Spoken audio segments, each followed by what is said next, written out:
Shalom.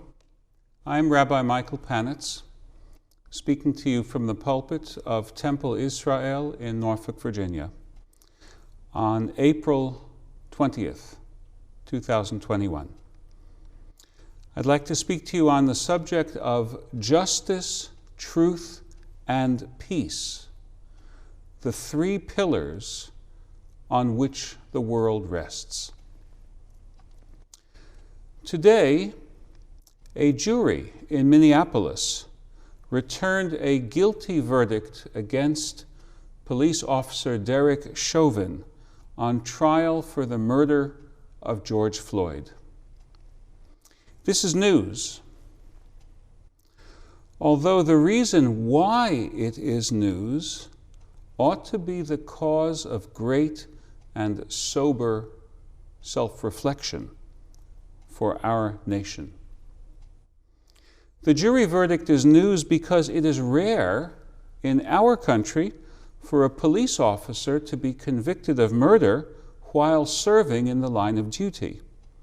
The police are presumed to be in harm's way, and juries often rely upon the arguments of their defense attorneys that their clients were acting in self-defense against violent criminal suspects. Each case demands its own strict accounting. And in our system, the presumption of innocence is an axiom of courtroom procedure. But one has to wonder, what larger patterns are reflected in the microcosm of each case when so many cases are considered and so few convictions ensue? Considering the following pages from our nation's police blotter just in the past 7 years, one wonders, is there a pattern? In 2014, Eric Garner died after being placed in a chokehold by a police officer, plainclothes, in New York. Michael Brown, shot by a police officer in Ferguson, Missouri. Laquan McDonald, shot and killed by police, shot in the back. Tamir Rice, shot and killed by Cleveland police. He was 13. In 2015, Walter Scott, shot and killed by Officer Michael Slager in North Charleston, South Carolina. The officer claimed he was acting in self-defense, but Scott was running away from him. Slager was convicted of second-degree murder and was sentenced to 20 years in prison. He was captured on video dropping an object near Scott's body, which contributed to his supplemental conviction on the charge of obstruction of justice. A week after Scott was murdered, Freddie Gray died in the custody of Baltimore police. 2 months later, a state trooper arrested Sandra Bland outside of Houston, Texas, for switching lanes without signaling. She was found dead in her jail cell 3 days later, ruled a suicide. But the officer was fired for failing to follow proper procedure. 2 months later, but still in 2015, Jamar Clark was fatally shot by police. The officers said he was reaching for a policeman's revolver. Bystanders said he was shot while handcuffed. In 2016, Philando Castile pulled over in a traffic stop and shot 5 times. Police said he was reaching for a firearm, while his friend traveling with him said he was reaching for his wallet. Greg Gunn in Montgomery, Alabama, Joseph Mann in Sacramento, California, Terrence Crutcher in Tulsa, Oklahoma, Keith Scott in Charlotte, North Carolina, Alfred Olango in El Cajon, California, Deborah Danner in New York. All of the victims were black. In 2017, Jordan Edwards in Balch Springs, Texas, aged 15. Patrick Harmon, Salt Lake City. This was the year when neo-Nazis showed up for the Unite the Right rally in Charlottesville to protest that Jews were replacing whites as the true Americans. A bit of respite in 2018, but in 2019, Elijah McClain died in a police chokehold in Aurora, Colorado, and in 2020, the nation was galvanized by the murder of George Floyd.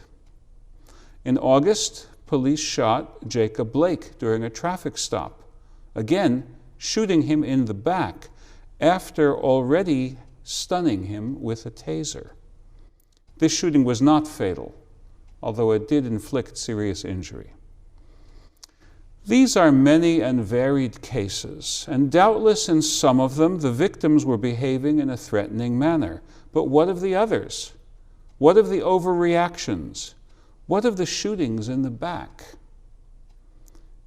I used to think that reports of police violence were rare exceptions to the rule.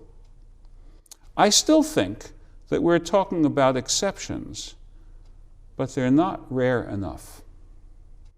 There is something wrong with the culture. If so many situations where the suspect is black leads to the police officer resorting to deadly force, is there truly no better way? As usual, the conversation in our deeply polarized country suffers from the fallacy of false dichotomy, as if either Black Lives Matter or Blue Lives Matter. The either-or presentation of the issue is absurd. And if we had not consigned the information of the public to nakedly partisan agencies, we would see that absurdity. Judaism teaches us a better way. Consider the following maxim from Pirkei Avot, the Ethics of the Fathers, the collection of rabbinic ethical maxims. Rabban Shimon ben Gamliel taught, Al Shilosha Divarim Ha'olam Omed. The world rests on three things: on justice, on truth, and on peace. As it is written in the Bible, in the book of Zechariah, chapter 8, verse 16, with truth, justice, and peace shall you judge in your gate. Today, the dozen members of a jury in Minnesota agreed unanimously that the truth of the incident from last May was that Officer Derek Chauvin murdered George Floyd. Agreeing as to what was the truth, they were able to take a step towards doing justice. The next step will be when Judge Cahill sentences the defendant next month. There may be defense appeals. Our justice system is always being tested. Sometimes it has failed these tests. I would say that today it passed its test. The result in city after city in our country is a fragile peace for now. Truth, justice, peace. You can't have only one or two of them. It's three or none. They're inextricably bound to each other. Truth, justice, and peace. That's what we need to stand for as individuals, as faith communities, as members of a nation. Truth, justice, and peace. That's what civilized living requires. And finally, truth, justice, and peace. That's what God commands us to pursue. Amen.